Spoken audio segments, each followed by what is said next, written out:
예수님이 승천하시면서 남기신 말씀, 가상치면서 너무 귀하고 좋은 말씀, 중요한 말씀, 부활하셔서 제자들에게 하신 말씀도 너무 중요한 말씀. 근데 승천하시면서 하셨던 남기신 마지막 말씀, 승천하실 때 예수님의 심장을 꺼내고 아마 이 세 단어가 기록되어 있어요. 성령, 권능, 증거. 예수님의 제자들의 그 before와 after는 정확하게 성령 사건을 통해서 기초됩니다. 그들이 십자가 사건도 아니고 부활하신 예수님 만나서도 아니고요, 예수님의 그 기가 막힌 훈련과 설교와 온갖 이적들을 다 봤음에도 불구하고 그 이전은 그냥 before예요. 제자들. 근데 성령 사건을 체험하고 완전히 그를 180도 다른 사람으로 돌리는 성령이 임하고 그들이 힘을 받고 권능을 받고 파워를 주고 그리고 증인이 되는 감당하지 못하는 그 1장 8절 말씀이 키 벌스예요. 사도행전에 그 말씀이 어떻게 사도행전에서 펼쳐지는가가 차근차근 소개가 되죠. 오순절 성령 강림 사건이 소개가 됩니다. 2장 급하고 강한 불과 같은 바람 같은 각 사람에게 임했고 눈에 보였어요. 성령 사건, 오순절 성령 사건에 대한 여러 가지 신학적인 견해들이 있지만, 여러분 이 사건은 오늘날에는 동일하게 나타날까요? 어떠세요? 오순절 마가의 다락방에 임했던 성령 사건, 성령 체험은 오늘날에는 동일하게 나타날까요? 근데 다 아는 대답을 못하시는 것 같아요.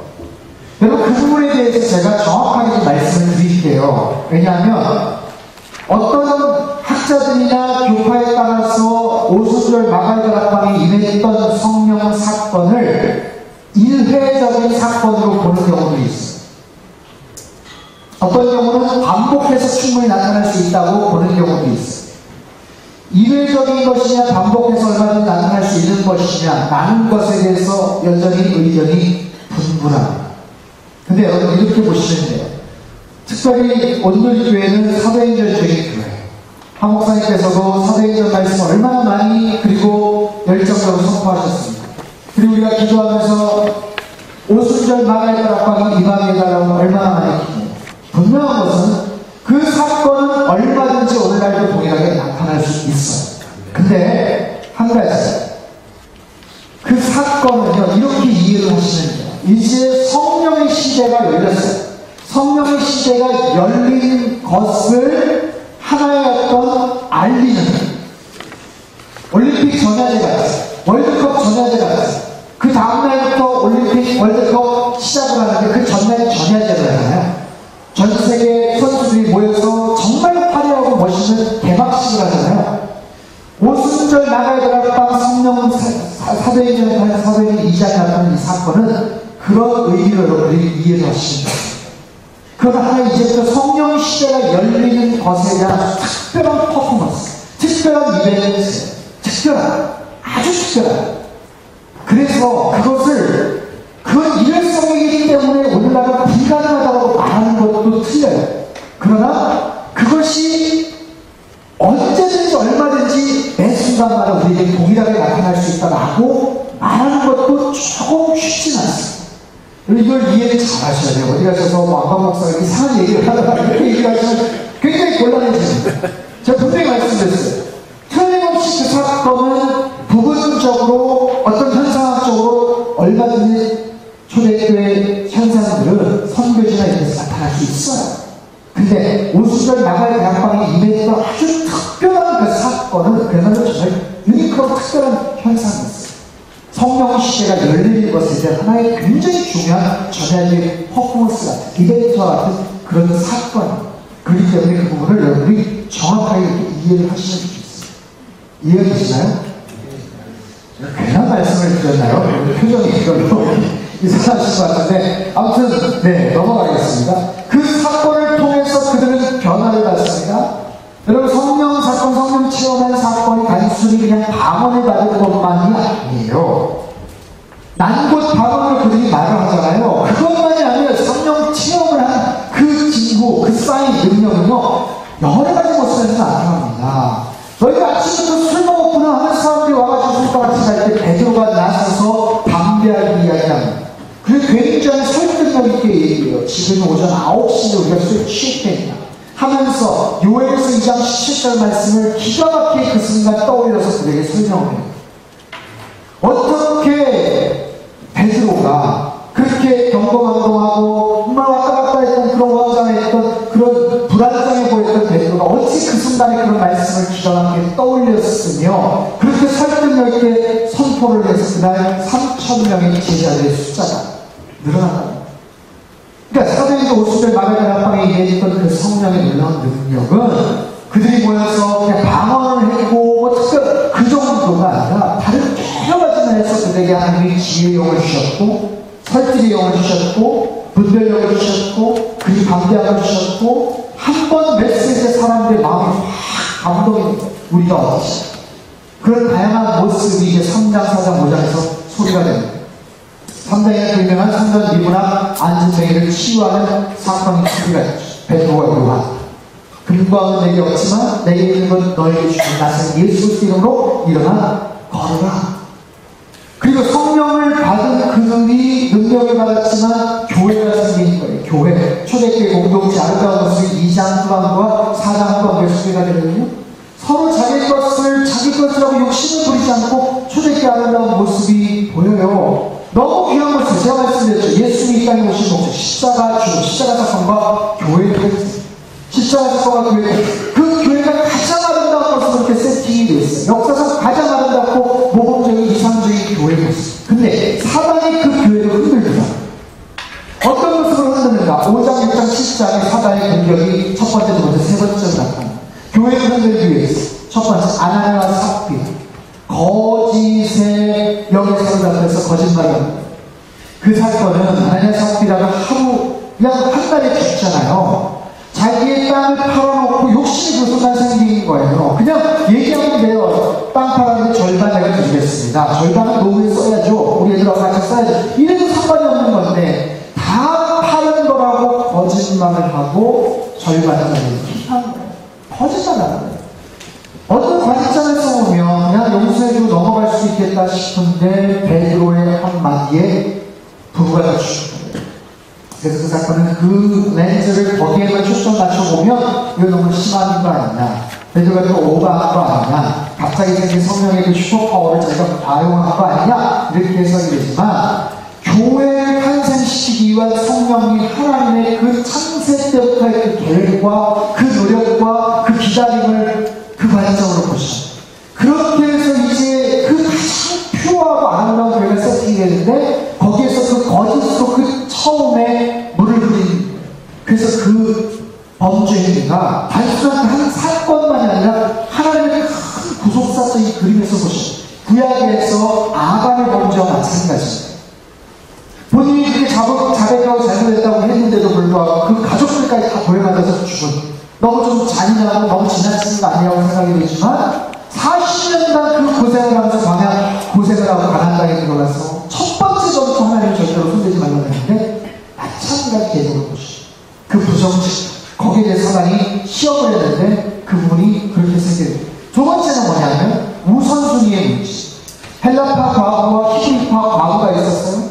여기저기서 소위 들어옵니다. 물건들이 들어옵니다. 그 당시에 가장 어렵게 살던 그 과부들에게 물건을 나눠주는데 희한하게 히브리파에 속한 과부들에게 더 좋은 것들이 더 많이 공급이 돼요. 히브리파 사람들이라는 것은 뭐냐면 예루살렘을 떠나지 않고 그곳에서 태어나서 그곳에서 자란 사람들이고요. 헬라파 유대인은 누구냐면 이미 2세, 3세 태어났든 아니면 타국에서 태어나서 다시 와가지고 사는 역이민 와서 사는 그런 사람, 고국에 와서 사는 사람들, 그런 사람들 헬라파 유대인, 헬라파 과부들에게 물건들이 배분이 자라났어요. 그래서 그 아름다운 초대교회가 불평이 시작이 됩니다. 그때 사도들이 얘기하죠. 우리가 여기에 전무하는 것보다는 우리는 말씀과 기도하는 걸 전무하니까 7명의 집사를 뽑아라. 그리고 그런 부재와 봉사는 그 사람들에게 맡기자 해서 우선순위를 정확하게 내게. 그래서 7명의 집사가 거기서 선출이 됩니다. 여러분 생각해보세요. 초대교회가 얼마나 컸겠어요? 초대교회 한 교세가 어느 정도 됐을까요? 얼마나 됐을까요? 굉장히 컸을 거예요. 3,000명이 막 한심을 해서 들어오고 막 그랬으니까. 5천 명이 믿었다 뭐 이런 얘기 나오거든요. 수천 명, 수만 명이 됐을지 몰라요. 근데 거기서 7명을 뽑았다면 얼마나 엄살해서 뽑았겠습니까? 그 중에 첫 번째로 소개가 된 사람은 스데반. 사단은 세 번째 시험을 합니다. 첫 번째 부정직, 두 번째 우선순위를 흔들다가 세 번째는 육체적인 핍박을 합니다. 스데반은 꽃을 피워보지도 못하고 돌아가서 죽습니다. 너무 안타깝죠. 그럼에도 불구하고 그 고난은 의미가 있었어요. 스데반이 살아있었으면 정말 사도 바울 못지않은 역할을 감당했었을 텐데 그만 내가 노래가서 순교를 합니다. 그리고 그 순교를 통해서 예루살렘에 모여있던 사람들이 흩어지기 시작해요. 너무 좋았어요. 예루살렘에 모이는 게 너무 좋았어요. 자기들끼리 모여서 신앙생활을 예배하는 게 좋았어요. 근데 주님 말씀하셨잖아요. 예루살렘과 온 유대와 사마리아 땅끝까지 가라고 했는데 흩어지지가 않아요. 그래서 스데반의 그 핍박 순교를 계기로 그들이 사마리아 땅으로 갑니다. 흩어지기 시작합니다. 그리고 스데반의 죽음으로 인해서 두 번째로 일곱 집사에 뽑혔던 빌립이라는 집사가 맹활약해요. 8장에 여러분, 하나님 나라에서 하나님의 그 방법들, 하나님의 쓰임받는 사람들은 굉장히 다양한 방법으로 하나님 훈련을 하시는 것 같아요. 만약에 스데반이 살아있었으면 빌립이 그렇게 역할을 못했을 것 같습니다. 여러분, 살면서 우리 믿음 생활하면서 정말 하나님 앞에 늘 간구하십시오. 하나님께서 필요한 사람을 붙여주세요. 하나님 앞에 내가 쓰임받게 되려 이런 기도하세요. 하나님 앞에 쓰임받는 것처럼 소중한 게 없어요. 하나님, 나의 남은 인생 더 주님 앞에 귀하게 쓰임받게 해주십시오. 나에게 주신 시간과 생명과 모든 것을 하나님 앞에 쓰임받게 해주십시오. 빌립이 너무너무 귀한 모습으로 섬깁니다. 그들이 성령 충만했기 때문에 상식적인 행동들을 해요. 사마리아 지역에 엄청난 부흥이 일어났어요. 근데 갑자기 성령님이 사인을 주시죠. 너 빨리 지금 가사라는 광야길로 내려가. 70km나 떨어져 있는 곳으로 가라는 거예요. 여러분 상식적으로 이해가 되십니까? 그곳에 그 부흥이 있는데 사람들이 지금 마음을 열고 복음을 받아들이고 있는데 근데 가는 거예요. 근데 수정하고 가는 거예요. 갔더니 누구를 만나요? 이디오피아 네이시를 만나요. 이 사람 마음속에 경고가 하나 있었어요. 예루살렘에 와가지고 예배를 드리고 돌아가는 그 경고 마차 안에서도 구약의 말씀을 털컹거리면서 보는데 가르쳐주는 사람이 있어야죠. 기가 막힌 타이밍에 순종했더니 성령님께서 말씀하신 마차에 가까이 그랬더니 마침 이사에서 말씀을 읽으면서 질문할 사람을 찾았던 그 내시에게 복음을 가르치시고 말씀을 가르치시고 예수님의 어떤 분이신을 소개합니다. 그리고 내려서 곧바로 세례를 빌립 집사의 그 모습 소개가 됩니다. 8장이 9장을 별표 한번 치십니다. 9장 별표 한번 치시고요. 22장 별표 한번 치시고요. 26장 별표 한번 치시고요. 2000년 기독교 역사상 가장 위대했던 하나님의 사람이 사도 바울이 드디어 예수님을 만납니다. 그 바울 사도의 회심 장면이 9장에 구체적으로 소개가 되고요. 22장과 26장에도 간증을 해요. 한 사람의 회심 장면을 성경에서 이렇게 3번 챕터를 3장이나 써서 기록할 정도로 영향력이 있는 그런 내용. 사울이 회심을 합니다. 다마스커스, 다메섹 도상에 가서 크리스천들을 핍박하기 위해서 쫓아가는 사울. 자, 저를 보세요. 예루살렘에서 다메섹까지는 240km입니다. 굉장히 먼 거리예요. 근데 자청에서 가는 거예요. 그곳에 쫓아가서 크리스천들을 핍박했다는 거예요. 예루살렘에서 핍박되면 흩어졌던 사람들이 다마스커스 하는 곳으로 피신했거든요. 그 얘기를 듣고 가가지고 쫓아가서 붙잡아오겠다는 거예요. 열심히 특심하죠. 근데 그곳에 가다가 하늘에 찬란한 빛을 그가 바라보고 정오의 태양보다 더 밝은 빛 앞에가 꼬꾸라지 그리고 눈이 멀어버려요. 꼬꾸라지 그 사울에게 그 당시에 사울이었죠? 목소리가 들리죠. 사울아 사울아 네가 왜 나를 핍박하냐. 사울의 첫 마디가 뭔지 아세요? 주여 당신이 누구십니까? 당신이 누구십니까?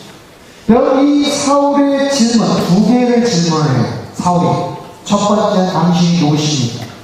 두 번째는 제가 무엇을 해야 합니까? 그 내용은 22장에 소개가 돼요. 정확하게. 9장에는 첫 번째 질문만 소개가 되는데 20장에는 두 가지 질문이 다 소개가 됩니다. 여러분 이건 굉장히 중요한 질문. 첫 번째가 뭐라고요? 한번 따라해볼까요? 주여 당신이 누구십니까? 주여 당신은 누구십니까? 두 번째는 주여 내가 무엇을 해야 합니까? 주여 내가 무엇을 해야 합니까? 당신이 누구십니까? 라는 질문은 뭐냐면 사울은 정말 똑똑했던 사람, 가말리엘의 문화에서 자랐던 사람. 가말리엘이 누구냐면 히브리 역사의 3대 랍비, 3대 랍비, 힐레, 그리고 그 이전에 그 에스라와 동급이 있었던 그런 랍비와 같이 힐레가 그 할아버지거든요. 근데 가말리엘은 그냥 랍비라고 하지 않았어요. 랍반이라는 표현을 했어요. 랍반. 뭐 햇반 뭐 이런 거 아니에요. 랍반입니다. 랍반은 뭐냐면 그냥 스승님이 아니라 랍비가 스승님 선생님이죠. 랍반은 시대의 선생님, 시대의 선생님. 그 구한마에 많은 역사적 인물들이 있었고, 그리고 우리나라 광복 전후의 사람들, 김구 선생님 같은 분들, 김구 선생님이라는 말로 표현을 쓰죠. 그러니까 사회에서 사람들이 표현하는 그런 스승, 선생 같은 그런 표현. 가만히 그런 사람. 그 문화에 들어가서 공부를 했다는 것은 엄청난 자랑거예요. 어려서부터 랍비로 키우고 싶어서 그 아버지가 유학을 보냈어요. 원래 다소라는 곳에 살았는데 예루살렘으로 유학을 보냈어요. 이민을 보냈어요. 공부를 시켰어요. 그 정도로 해박했던 사람, 똑똑하기 정말 그지없는 그런 사람.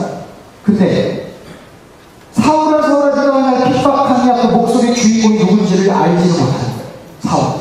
자기가 아직 모든 데이터를 분석을 해봐도 그 목소리의 주인공이 누군지를 모르는 거예요. 왜? 예수님을 인격적으로 만난 적이 없습니다. 이 자리에 서서만이 하나님에 대해 설명을 하면 밤을 새서라도 설명할 수 있는 그 사울이 목소리의 주인공이 누군지를 모르는 거예요. 그리고 거기에서 주님을 만납니다. 주님을 만났다는 건 뭐냐면 주님을 통해서 자기가 어떤 존재인지를 알아요. 자기는 의인 중에 의인이라고 생각했거든요. 근데 예수님을 만나고 나서 자기가 얼마나 보잘것없고 부끄러운 존재라는 것을 깨닫습니다. 사울은 지금까지 삐뚤어진 거울을 보면서 살았다는 거예요. 자기 자신 신체를 제대로 보지를 못했는데, 근데 그제서야 비로소 진리의 신체 되신 예수님을 만나요. 그리고 나서 자신의 모습을 보니까 너무 칙칙해야 돼요. 너무 부끄러운 거예요. 그동안 자기가 어떤 모습으로 살았고 어떻게 크리스천을 핍박했는지를 너무너무 칙칙해요. 부끄러워. 주여 당신이 누구십니까? 라는 질문은 그분에 대한 의구심을 자는 질문인과 동시에 내가 누군지를 깨닫게 해준 질문이에요. 나의 정체성이 뭡니까? 나는 누구입니까? 나는 어떤 존재입니까? 두 번째 질문을 던집니다. 그럼 내가 무엇을 해야 합니까? 사울은요, 지금까지 누가 뭘 시켜서 했던 사람이 아니에요. 언제 회당에 가고, 언제 율법을 읽고, 언제 경건생활을 어떻게, 그 다음 뭘 해야 될지를 누구보다 잘해요. 빽빽하게 스텝이 짜있던 사람. 근데 백지성까지 내가 뭘 해야 될지, 내가 뭘 해야 됩니까? 뭘 해야 될지를 모르는 상태에서 이제 주님 앞에 여쭈.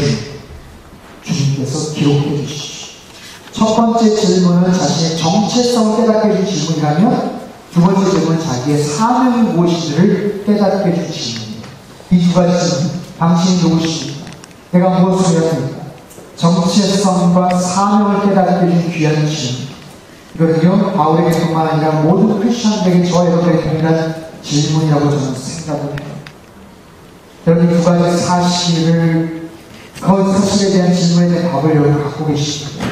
내가 어떤 존재인지를, 내가 무엇을 어떻게 하면서 앞으로 살아가야 될지 여러분 깨닫고 계십니다. 이 두 가지 질문에 대한 정확한 답을 갖고 사실 수 있기를 주님의 이름으로 축원합니다. 굉장히 중요한 이 두 가지 사건을 통해서 사울이 회심을 합니다. 변화가 됩니다. 그리고 나서 사울은 잠깐 잠적해 있어요. 여러 가지 경우와 과정들을 통해서 그 동안 베드로 이야기가 10장, 11장, 12장에 잠깐 소개가 됩니다. 10장, 11장, 12장은 그렇게 해서 넘어가요. 1차 전도에 지도를 한번 보시겠어요? 네. 제가 해야 되는 거죠? 이제 지금 보이나요? 잘 보이세요? 내려놨습니다. 이게 제일 큰데, 그죠? 지금 가려서 잘 안 보이시죠? 이거 내려볼까요? 이거 내려놓으시죠? 여기서 지도를 설명을 해야 되니까.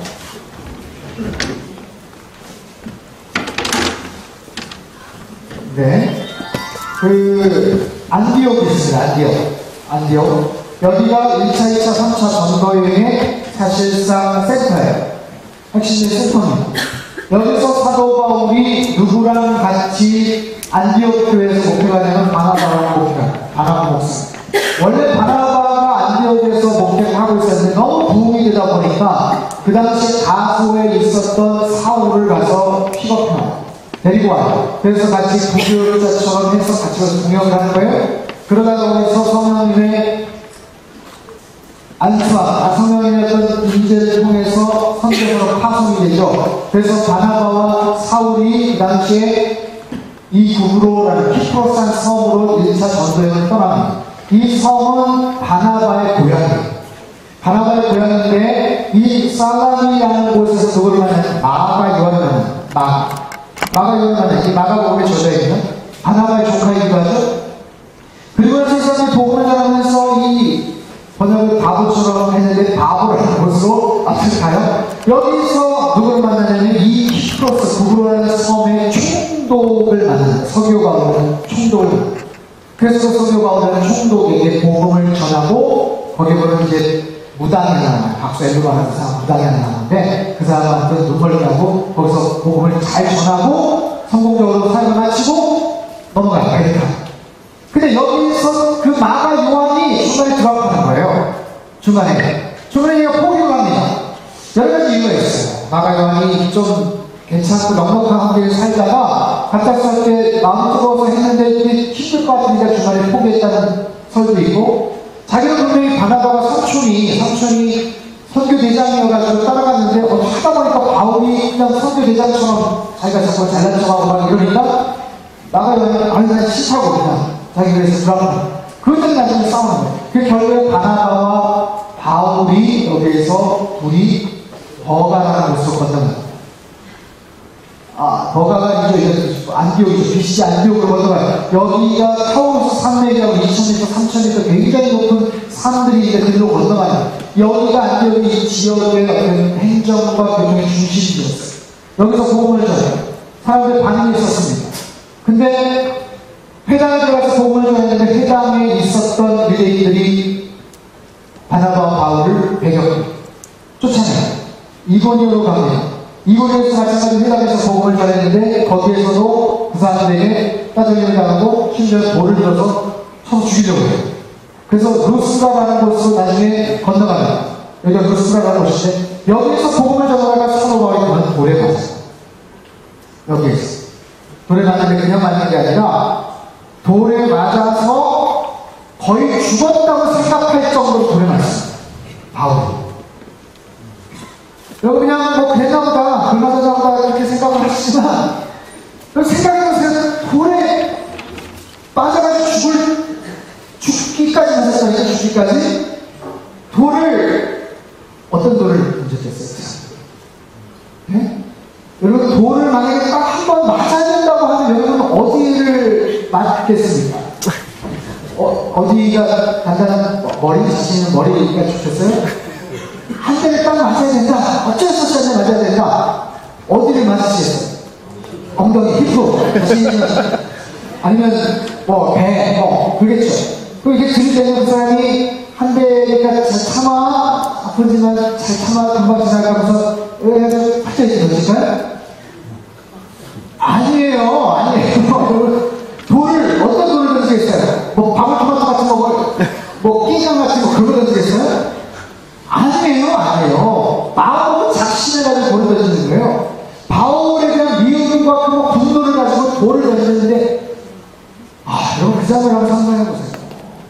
돌에 10대 맞았다, 5대 맞았다, 이 사람 흔들렸으니까 다음부터 경고하고